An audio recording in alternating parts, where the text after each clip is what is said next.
Join me today for one final episode of this series focusing on the top books of every year since the 1950s. I'm going to give you the top three of each decade now. Check this out.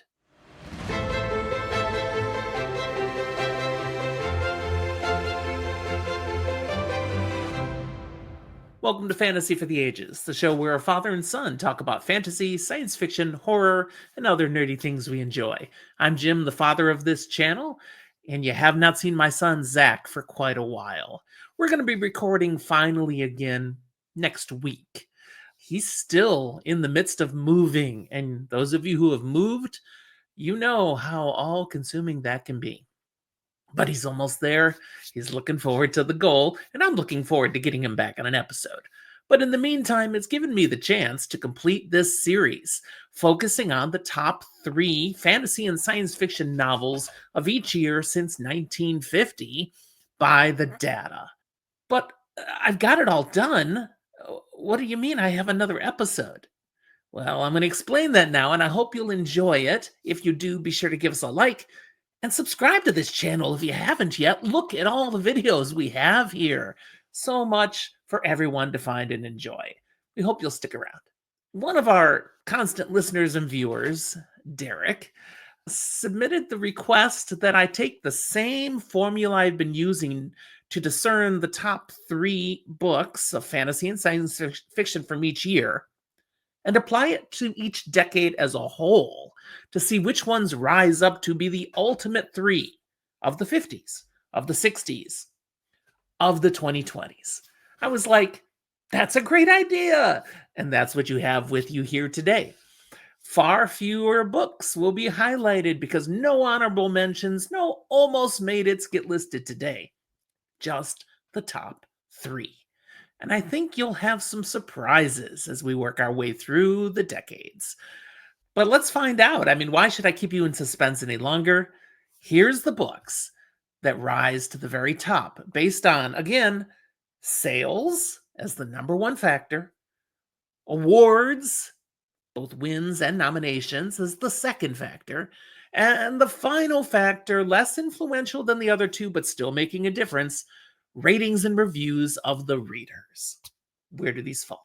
Okay, we start with the 1950s. Number three, Fahrenheit 451 by Ray Bradbury, that dystopian science fiction novel. It's one of the most read dystopian novels of all time. It's in the Pulitzer Hall of Fame, and it was a retro Hugo finalist in 2004. It's been widely anthologized. Monstrous readership, enduring honors. It solidifies its place as number three for the 1950s. Number two, The Chronicles of Narnia as a complete set. My series, I Can Bend the Rules. C.S. Lewis wrote 7 books in the Chronicles of Narnia. They all came out in the 1950s. And when taken as a set, it sold over 100 million copies. It has iconic status with multiple retrospective recognitions in children's literature and very high reader ratings. Massive franchise success, culturally defining fantasy, high reader acclaim, number 2 for the 50s. But number 1, well, I'm going the same kind of way I did with the Chronicles of Narnia. You know I'm bringing The Lord of the Rings by J.R.R. Tolkien, his high epic fantasy series. A trilogy that he actually intended to be one book. These were published over 1954 and 1955 and are one of the best-selling novels, sets of novels ever written. Over 150 million copies sold globally. While not award-focused at the time, this set is universally recognized now in retrospective honors and genre greatest ever lists. We all know it. And the ratings, the massive engagement in fans on Storygraph, Goodreads, Amazon supports this completely. So with dominant sales, enduring cultural and literary influence, and unparalleled reader adoration, The Lord of the Rings is the strong number 1. Moving to the 1960s, number 3 is The Left Hand of Darkness by Ursula K. Le Guin, science fiction novel, book 4 of the Hainish cycle. This came out in 1969, and it's estimated to have sold over 1 million copies. It did win some awards, the 1970 Hugo and the 1969 Nebula. Strong ratings on all platforms, 4.1 and above. As a dual award winner and being groundbreaking in its various identity and gender themes, this book is still studied and praised today and gets the strong number 3. Number 2 for the 60s is Stranger in a Strange Land by Robert A. Heinlein, a book I will say, again, changed the way I look at the world. This is science fiction of a satirical, philosophical, and even social commentary style. Standalone novel came out in 1961 and is estimated to have sold over 5 million copies. It won the 1960 Hugo Award for Best Novel and has strong ratings, strongest on Amazon. There is some discrepancy here amongst the ratings, but the sales speak for themselves. It was a hugely influential counterculture text of the 1960s, with strong long-term sales and that major literary award. While it didn't win number 1 in its year, its overall impact felt appropriate to elevate it to number 2 for the 60s as a whole. But number 1 for the 60s is Dune. It couldn't have been any other book. This is by Frank Herbert, his science fiction classic. It's an epic, it's a political story, it's philosophical about humanity. Book 1 of the Dune Chronicles. Frank wrote 6 of those, and then his son Brian and Kevin J. Anderson have written a whole bunch more. Over 20 million copies of just Dune, the first book, have been sold worldwide, making it one of the highest selling sci-fi novels of all time. It won the 1966 Hugo, and it was the winner of the 1965 Nebula Award. That was the inaugural winner for Best Novel. Unmatched in total sales, prestigious double award winner, and still considered one of the most influential sci-fi novels ever written, with high ratings, 4.2 and above on all of the platforms. It was a strong number 1 for the 60s.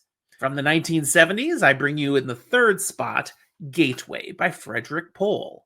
Science fiction of the space exploration style. This was book 1 of the Heechee saga and was published in 1977. A modern classic, this book has been frequently reprinted and adapted across media. Did really well in the award circuit. Won the 77 Nebula, the 78 Hugo, and the 78 Locus Award, as well as the 78 John W. Campbell Memorial Award, and has very strong reader approval. So that definitely slates it in number 3 for the 70s. Number 2, Rendezvous with Rama by Arthur C. Clarke. Science fiction of the harder style, leaning into First Contact. You gotta have an Arthur C. Clarke novel here when he goes on to have his name attached to science fiction awards for later authors. This guy was dominant and influential. This is book 1 of the Rama series and was published in 1973. It's a foundational hard sci-fi title with generations now of readers.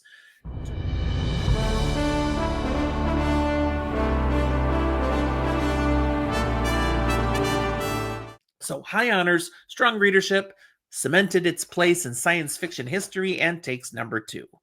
But number 1 for the 1970s goes to Ringworld by Larry Nevin. Hard science fiction novel of the space opera style. This was book 1 of 4 of the Ringworld series and came out in 1970. It won the 1971 Hugo Award, holds high ratings across all platforms, and just is a genre classic, so I give it number 1. Moving to the 1980s, we have in 3rd place, The Mists of Avalon by Marion Zimmer Bradley. This was an Arthurian-style fantasy story and book 1 of the Avalon series. Published in 1983, over 8 million copies have been sold. It won the 1984 Locus Award for Best Fantasy Novel. I already covered in the past how this author has become somewhat problematic for people, but it doesn't change that this book is one of the best-selling and most acclaimed fantasy novels of the 1980s, with critical and reader acclaim. It was second for its specific year, but it scooped up number 3 here for the decade because it's just so recognized as a classic of the 80s. Number 2 is Neuromancer by William Gibson. Sci-fi of the cyberpunk and tech noir style. It's book 1 of his Sprawl trilogy. It was published in 1984 and has over 6.5 million copies now sold. It did great on the award circuit, taking the 84 Nebula, the 85 Hugo, and the 85 Philip K. Dick Award. Great ratings from the fans. This triple award winner, foundational cyberpunk text, is a milestone in speculative fiction. But number 1 goes to Ender's Game by Orson Scott Card. Science fiction of the military sci-fi style while also being a coming-of-age story. It's book 1 of the Ender sequence, and it came out in 1985. Over 10 million copies have been sold globally, and an incredible movie adaptation is out there for you to enjoy. It won the 85 Nebula for Best Novel and the 86 Hugo for Best Novel, and has very high ratings on all platforms. This best-selling sci-fi of the decade with major awards to its credit and enduring cultural relevance was an easy number 1. Moving to the 1990s, we start out in 3rd place with The Diamond Age, or A Young Lady's Illustrated Primer by Neil Stevenson. This is a post-cyberpunk, nanotech-themed science fiction standalone novel. It was published in 1995. Hundreds of thousands of copies have been sold. It was a bestseller, and it won some awards. The Hugo Award for Best Novel in 1996 and the Locus Award for Best Science Fiction Novel. Ratings are all in the 4.1 and above. Critically acclaimed, award-winning science fiction novel with strong staying power in both literary and tech circles holds on to number 3. Number 2, A Game of Thrones. Such a groundbreaking first entry in A Song of Ice and Fire by George R.R. Martin. Changed the fantasy landscape. This is an epic fantasy style that leans heavily into political storytelling. It's book 1 of 5 in the series. Yeah, again, there's supposed to be 7. We don't know if we'll get the rest. Over 90 million copies of the books as a series have been sold. Just this first one, A Game of Thrones, is estimated to have sold over 30 million. It won the Locus Award in 1997 and was a finalist for the World Fantasy Award. Ratings are off the charts, 4.4 and above, and it's been hugely influential on what modern fantasy has turned into. Happy to give that number 2. But number 1 was Harry Potter and the Philosopher's Stone, also known as the Sorcerer's Stone here in America, by J.K. Rowling. Again, changed the genre. This came out in 1997 and sold over 120 million copies. It won the Nestle Smarties Book Award. It won the British Book Award. It was the Fiction Book of the Year in 1997. And the ratings are ridiculously high because so many of you grew up reading Harry Potter and can't help loving it. It's the best-selling novel of the decade and the cornerstone of the most commercially successful fantasy series of all time. Moving on to the 2000s, we come in at number 3 with Harry Potter again. This time, Harry Potter and the Half-Blood Prince. Book 6 of this YA fantasy series. This one came out in 2005 and was a massive bestseller with over 29 million copies sold. There's 100 million plus in this entire franchise. What a blockbuster, a juggernaut in fantasy sales. This book didn't take any major awards home, but scooped up numerous young adult honors. A cultural phenomenon with huge sales, awards, and solid fan ratings, 4.3 and above. So there's number 3. Number 2 is The Name of the Wind by Patrick Rothfuss, a heroic fantasy debut novel, book 1 of the Kingkiller Chronicle. Over 10 million copies have been sold worldwide, and it was the top-rated fantasy of the decade on Goodreads. It won the Quill Award and multiple fan-voted awards. Goodreads has a rating of over 4.5, with over 1 million people taking time to rate this book. So it's got a lot of love out there. It was another of these debuts that redefined modern fantasy. Swoops in here at number 2 for the decade. But number 1, you probably know what this one is. We got to finish off that Harry Potter series. Harry Potter and the Deathly Hallows by J.K. Rowling comes in 2007 as the final book of the 7-book Harry Potter series. Around 44 million copies of this book alone were sold, and it holds the record for the fastest selling book in history. I mean, 15 million copies in just 24 hours is what I found. Multiple children's and fantasy awards were scooped up, and it was recognized globally as just a masterpiece of young adult fantasy. Goodreads rating over 4.6 out of nearly 4 million fans reading and rating this book. So blockbuster sales, a cultural phenomenon, and outstanding ratings secures the top spot for the aughts. Let's go to the 2010s, where number 3 comes in as Ancillary Justice by Ann Leckie. Science fiction of a space opera style, this one came out in 2013 and was book 1 of her Imperial Reich series. Strong core sales among science fiction fans with multi-million paperback and ebook versions out there. I mean, it just went on and on with the sales. It also did great with awards. It won the Hugo, the Nebula, the British Science Fiction Award, the Arthur C. Clarke Award, and the Locus for Best First Novel. I mean, that is quite a massive sweep. Ratings very high again. Praise for its inventive narrative and gender exploration. So there's number 3.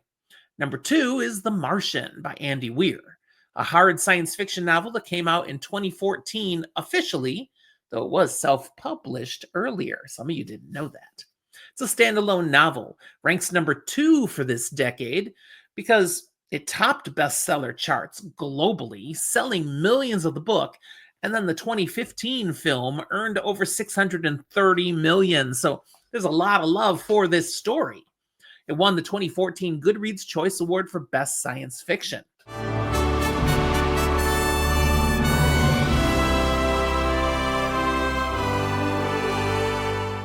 And very strong average ratings across all of the charts. 4.3 is the weakest that I find. It's praised for its scientific authenticity balanced with some humor. I do love The Martian. But number 1 for this decade was The Hunger Games by Suzanne Collins, a dystopian sci-fi young adult novel, book 1 of a trilogy. And despite being published in 2008, it was massively influential and commercially dominant throughout the 2010s. That's why it takes it here in this decade, even though I had previously mentioned it in my aughts series. Its juggernaut status is achieved during the 2010s. Over 100 million copies sold worldwide by 2023. Initial printings sold 800,000 copies by 2010 alone. It won many YA awards, including the 2010 California Young Reader Medal, and the series spawned a blockbuster film adaptation series, which has grossed over $3 billion. Yeah, a lot of people love The Hunger Games. The ratings prove it, and I'm giving it number 1 for the 2010s. Finally, we move to the 2020s, which is the most dicey when it comes to what really comes to a top 3. But I have what I think works right now based on the data. Number 3, House of Earth and Blood by Sarah J. Maas. It debuted at number 1 on Goodreads' Best Fantasy 2020 list. It was also a New York Times bestseller during its release year, part of a series by a multi-million copy selling author. And it holds an average Goodreads rating now of 4.46, at least when I did my data collection. Amazon review noted, amazing, great characters, world building with layers. Yeah, okay, there's a lot to the story that the fans love. So high voter count, strong award win, massive readership, high ratings. I give it number 3. Number 2 is The Ministry of Time by Kellyanne Bradley, a 2024 novel and a debut novel for this author. It's a time travel, romance, sci-fi story, which means both 3 and 2 have heavy themes of romance. I think I see what's happened this decade.